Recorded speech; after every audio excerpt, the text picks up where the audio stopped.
100% గెలుస్తాం. రేవంత్ రెడ్డి గారు చివరిగా మనం GST, sales tax, income tax ఇలాంటివన్నీ అందరం వినే పదాలే. ఈ మధ్య కొత్తగా వినొస్తుంది, అది ప్రధాని నరేంద్ర మోడీ నోట వెంట కూడా వినొస్తుంది. RRR ట్యాక్స్, RRR కలెక్షన్స్ కంటే RRR కలెక్షన్స్ ఎక్కువ అయ్యాయి. రాహుల్, రేవంత్ RRR అంటే ఏంటి? వసూళ్లు బాగా జరుగుతున్నాయి, ఇక్కడ జాతీయ స్థాయికి ఫండ్ పంపుతున్నారు మీరు. గతంలో రాజశేఖర రెడ్డి మీద కూడా ఇలాంటి విమర్శలు వచ్చాయి. ఆయన ఆ రకంగానే పార్టీలో చాలా స్ట్రాంగ్ అయిపోయారు అనే ప్రచారం ఉంది. వాస్తవం ఎంతో మనకు తెలియదు కానీ ఉంది ప్రచారం. అలా రేవంత్ రెడ్డి కూడా పార్టీలో ఎదుగుతున్నారా? RRR ట్యాక్స్ ఎవరి మీద వేస్తున్నారు? ఏం జరుగుతుంది అసలు? అంటే నేనేమంటున్నానంటే, నా మీద ఒక 10 ఏళ్ళ నుంచి బీఆర్ఎస్ వాళ్ళు చేసిన ఆరోపణ, అదే జిరాక్స్ కాపీ తీసుకెళ్ళి మోడీ గారికి ఇస్తే మోడీ గారు మాట్లాడుతున్నట్టుంది. 10 ఏళ్ళ నుంచి ఇదే చెప్పారు. కేటీఆర్ అయినా, కేసీఆర్ అయినా రేవంత్ రెడ్డి వసూళ్ళకు పాల్పడుతుండు, రేవంత్ రెడ్డి భయపెడుతుండు, రేవంత్ రెడ్డి వసూళ్ళతోని చాలా చేస్తుండని. దానికి ఇప్పుడు రాహుల్ గాంధీ ఇప్పుడు రాహుల్ గాంధీ నేను నిన్ను అడగదలుచుకున్నా, వాళ్ళ కుటుంబంలో 3 తరాలు ప్రధానమంత్రులుగా ఉంటే సొంత మిల్లే లేదు ఉండడానికి. రాహుల్ గాంధీ గారు లంచాలు తీసుకొని ఎక్కడ దాచుకుంటాడు, ఏడ దాచుకుంటాడు? రాహుల్ గాంధీకి అవసరం ఉందా? రాహుల్ గాంధీ మీద ఆరోపణ చేసేటప్పుడు అవినీతి పర్టికులర్గా ఒక్కడికి 10 సార్లు ఆలోచన చేసి ఆరోపణ చేయాలి ఎవరైనా. అంటే జాతీయ స్థాయి ఎన్నికల్లో రేవంత్ రెడ్డి ఇస్తున్న నేను నిన్ను అడుగుతున్నా, భారతీయ జనతా పార్టీకి 8,000 కోట్ల రూపాయలు ఎలక్టోరల్ బాండ్స్ వచ్చినాయి. ఏం వ్యాపారం చేసి సంపాదించిండ్రు? ఎవరో ఒక కార్పొరేట్ కంపెనీ ఎన్నికలకు బాండ్స్ ఇస్తేనే వచ్చినాయి కదా. బీఆర్ఎస్కు 1,500 కోట్ల రూపాయల ఎలక్టోరల్ బాండ్స్ వచ్చినాయి. ఏదో ఒక కార్పొరేట్ కంపెనీస్ వాళ్ళకి ఎలక్టోరల్ బాండ్స్ ఇస్తేనే వచ్చినాయి కదా. ఇప్పుడు కేజ్రీవాల్ మీద 100 కోట్ల రూపాయల నగదు లంచాలు ఇచ్చిర్రు లిక్కర్ వ్యాపారస్తులు అన్నారా?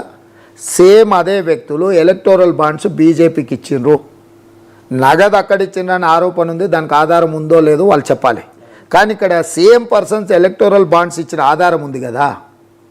స్పష్టంగా వీళ్ళందరూ ఇదే వ్యాపారస్తుల నుంచి ఎలక్టోరల్ బాండ్స్ తీసుకొని ఆ ఎలక్టోరల్ బాండ్స్తోనే ఎన్నికలు నిర్వహించుకుంటా ఇవాళ కాంగ్రెస్ మీద ఆరోపణ చేయడం అంటే దీంట్లో ఏమన్నా అర్థం ఉందా? ఏ రాజకీయ పార్టీ అయినా, ఏ రాజకీయ నాయకుడైనా ఎవరో ఒకరి నుంచి ఏదో ఒక ఎన్నికలకు నిధుల సహకారం తీసుకోకుండా ఎన్నికలు జరుగుతాయా? నరేంద్ర మోడీ గారు, అమిత్ షా గారు జాగీర్దార్ల, జమీందార్ల, రాజుల, చక్రవర్తుల వాళ్ళ దగ్గర వజ్రాలు, వైదూర్యాలు, 1000 కోట్ల ఎకరాలు ఉంటే అవి అమ్మేసి ఎన్నికలు చేస్తుండ్రా? చంద్రశేఖరరావు గారు తాతలు ముత్తాతలు ఈడ పెత్తందారులుగా ఉండి ఆ భూములన్నీ అమ్మి ఇప్పుడు ఖర్చు పెట్టి ఎన్నికలు చేస్తుర్రా? కళ్యాణ్ నువ్వు చెప్పు అసలు. అంటే ఏమన్నా అర్థం పర్థం ఇప్పుడు మాట్లాడేటప్పుడు వెనక ముందు చూడాలి. ఇవాళ బీజేపీ వాళ్ళు 17 మంది ఎన్నికలలో నిలబడ్డారు. ప్రతి వాళ్ళ యొక్క ఆర్థిక పరిస్థితి, వాళ్ళు ఎన్నికలు ఖర్చు పెట్టినప్పుడు వాళ్ళ ఆస్తి ఏమన్నా అమ్మినరా? ఈ ఎన్నికలలో నిలబడడానికి బండి సంజయ్ లాస్ట్ టైం ఎన్నికలప్పుడు భార్య మీద ఉన్న తాళి అమ్మి నేను ఎన్నికలు చేస్తున్నాను చెప్పిండా? అవునా?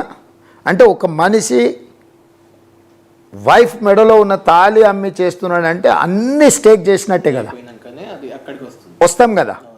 మరి ఈ ఎన్నికలల్లో కరీంనగర్ జిల్లాలో బండి సంజయ్ గారి ఖర్చు ఎంత? ఆ ఖర్చు ఎక్కడి నుంచి వచ్చిందో లెక్క చెప్పమనుండ్రి మోడీ గారిని, చెప్పమనుండ్రి. అట్లా ఎవరినైనా ఒక కొలబద్ద పెట్టుకుందాం. వారణాసిలో ఎన్నికలు జరిగినాయి. వారణాసిలో వెళ్ళి గ్రౌండ్లో మనం పూర్తిగా నిజ నిర్ధారణ కమిటీ వెళ్దాము. ఎన్నికలకు బీజేపీ ఎంత ఖర్చు పెట్టింది, ఎక్కడి నుంచి వచ్చింది? ఎన్నికలలో ఏ రాజకీయ పార్టీ అయినా, ఏ రాజకీయ నాయకుడైనా మిత్రుడి ద్వారానో, కావలసిన వాడి ద్వారానో, ఎవరైనా వెల్ విషర్సో ఏదో ఒక సహకారం ఇస్తే అవి తీసుకొని ఎన్నికలు నిర్వహిస్తారు. దానికి కాంగ్రెస్ పార్టీ అతీతమా? పోనీ కాంగ్రెస్ పార్టీ చేసింది తప్పైతే వీళ్ళ ఎలక్టోరల్ బాండ్స్ కథ ఏంటి?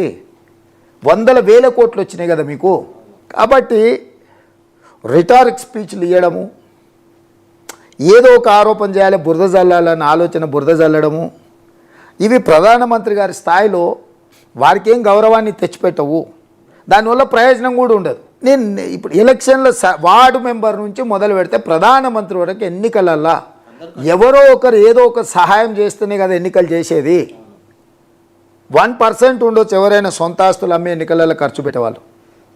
99% మిత్రులు, కావలసిన వాళ్ళు, లేకపోతే పార్టీ అభిమానులు ఎవరో ఏదో సాయం చేస్తే ఎన్నికలు చేసేదే.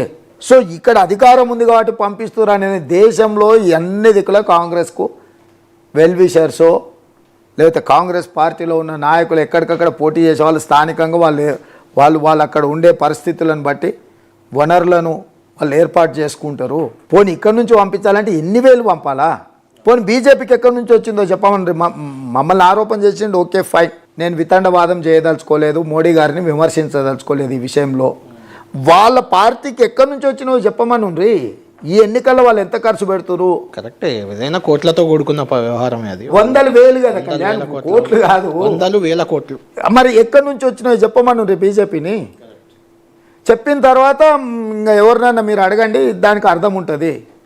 ఎన్నికలే